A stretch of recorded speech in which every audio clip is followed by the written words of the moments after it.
Johnny Carson was interviewing actor Tony Curtis when suddenly mid-sentence Curtis grabbed his chest and collapsed on the Tonight Show stage. What Johnny did in the next 90 seconds saved his life. And doctors later confirmed that without Johnny's quick thinking, Curtis would have died on live television. April 15, 1982. The Tonight Show was running smoothly on what seemed like another typical Thursday night.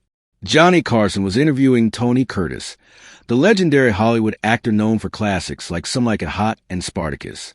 At 57 years old, Curtis was still active in the industry, and he'd come to the Tonight Show to promote his latest film and share stories from Hollywood's golden era. The interview had been going perfectly.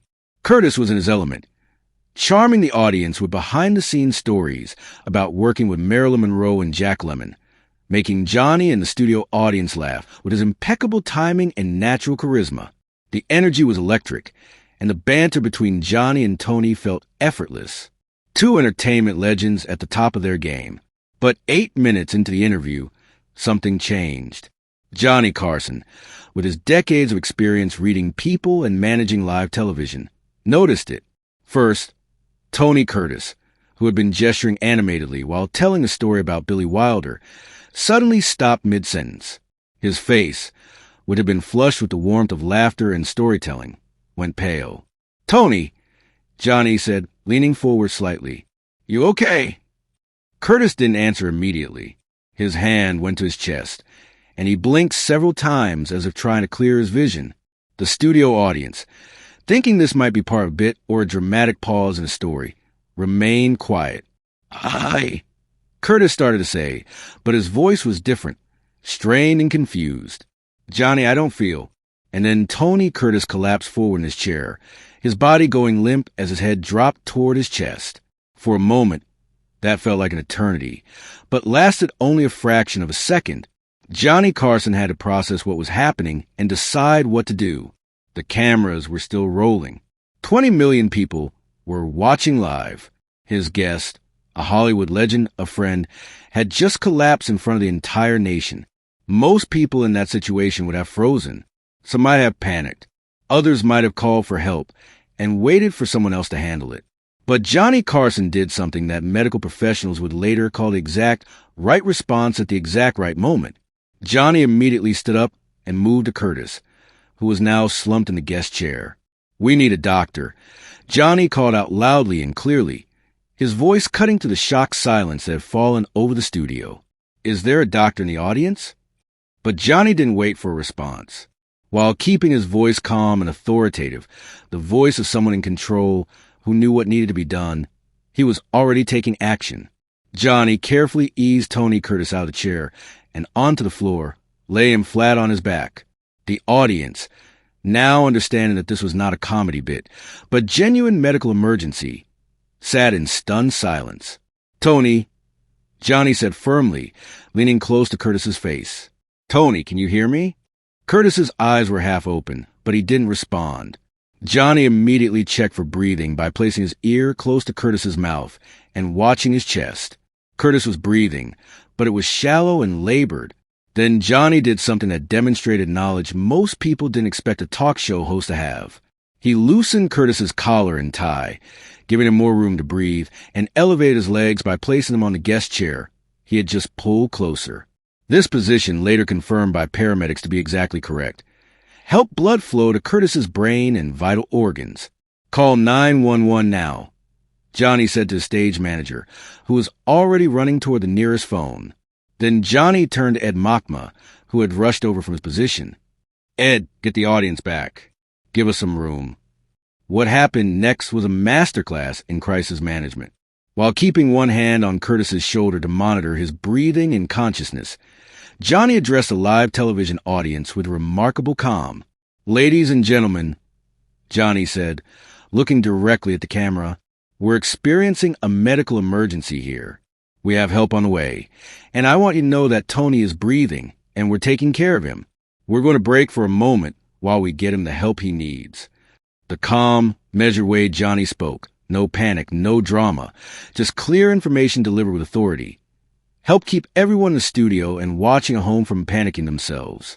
Fred de Cordova, the show's director, Immediately cut to commercial, but the cameras kept recording what was happening on stage. That footage, which would be reviewed by medical professionals and emergency response trainers for years to come, showed Johnny Carson doing everything right.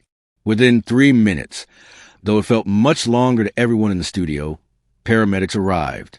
They had been stationed nearby as part of the standard NBC emergency protocol, but even they were impressed. Tony Curtis was rushed to Cedars-Sinai Medical Center, where doctors determined he had suffered a minor heart attack, what medical professionals call a warning event that could have become much more serious if not handled properly. Dr. Michael Richardson, the cardiologist who treated Curtis, held a press conference the next day that made headlines across the country. Mr. Curtis is stable and expected to make a full recovery, Dr. Richardson announced. But I want to make something very clear. If Johnny Carson hadn't responded exactly the way he did, keeping Mr. Curtis's airway clear, elevating his legs to maintain blood flow, and immediately calling for emergency services, we might be having a very different conversation today. 3 weeks later, Tony Curtis returned to The Tonight Show. This time, he wasn't there to promote a movie or share Hollywood stories. He was there to thank Johnny Carson for saving his life. The moment Curtis walked onto stage, the studio audience erupted in applause. Johnny stood up and hugged his friend. And for a moment, both men were too emotional to speak. "You know, Johnny," Curtis finally said as they sat down, "I've done a lot of dangerous stunts in movies. I've fought gladiators, hung from buildings, done all kind of crazy things. But the scariest moment of my life was waking up in a hospital and being told that I collapsed on your show. The scary part for me," Johnny replied, "was seeing you go down and realizing that we might lose you right there. I'm just glad I remembered those Navy first aid courses." Curtis shook his head. "The doctors told me that what you did was more than basic first aid. You made decisions in seconds that took medical training to understand. You elevated my legs, which kept blood flowing to my brain. You loosened my collar, which helped me breathe. Every single thing you did was exactly right." What came out during that return interview was something that surprised many people who had watched Johnny Carson for years.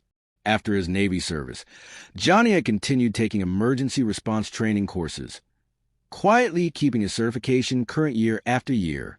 "I always thought that if something went wrong on my show, if someone got hurt or sick, Johnny Carson's handling of Tony Curtis's medical emergency had effects that reached far beyond that one night." NBC immediately upgraded its emergency medical protocols for all its productions. Other television networks followed suit, ensuring that medical personnel were always on site during live broadcasts. Emergency response training programs began using the footage from that night as a teaching tool, showing how proper first aid combined with calm leadership could save lives in crisis situations. The American Red Cross even reached out to Johnny asking him to appear in a series of public service announcements promoting first aid training. Johnny agreed, saying, "If what happened on my show can convince even one person to learn these skills, then something good came out of a scary situation." For the rest of his life, Tony Curtis never let an interview go by without mentioning what Johnny Carson had done for him. In his autobiography, published years later, Curtis devoted an entire chapter to that night. "Johnny Carson saved my life, but more than that, he showed me what it means to be prepared for the unexpected." Curtis wrote, "He could have panicked. He could have waited for someone else to help. Instead, he acted with skill and compassion, and I'm here today because of him." Curtis also made changes to his own life after the heart attack. He quit smoking, changed his diet, started exercising regularly, and became an advocate for heart health awareness. He would live another 28 years, passing away peacefully in 2010 at the age of 85. "Johnny gave me those years," Curtis said in one of his last interviews. "Every birthday, every holiday, every moment with my family. I got all of that because Johnny Carson knew what to do when I needed help most." The night Tony Curtis collapsed on The Tonight Show became a defining moment that showed audiences a different side of Johnny Carson. Yes, he was a brilliant entertainer with perfect timing and quick wit, but he was also a man who valued being prepared, who kept himself trained in skills he hoped he'd never need to use, and who could remain calm and effective in the face of crisis. Medical professionals who have reviewed the footage still use it as an example of how proper years later, when asked about the scariest moment of his Tonight Show career. Johnny Carson always mentioned that night with Tony Curtis. People tune in to laugh and be entertained. Johnny said they don't expect to see their host dealing with a medical emergency. But life doesn't stop because the cameras are rolling. And I'm just grateful that I was able to help a friend when he needed it. Today, when emergency response trainers teach crisis management and first aid, they often show the footage of Johnny Carson's response to Tony Curtis's collapse. It demonstrates that knowing what to do in an emergency isn't just for medical professionals. It's a skill that anyone can learn and that everyone should have. Johnny Carson entertained millions of people over his 30-year career, but the 90 seconds he spent saving Tony Curtis's life might have been his most important performance. Not because it was entertaining, but because it was real, effective, and life-saving. If this incredible story of quick thinking and preparedness moved you, make sure to subscribe for more true stories about the moments when celebrities show they were more than just entertainers. Share this video with someone and consider taking a first aid course. You never know when you might need those skills to save a life.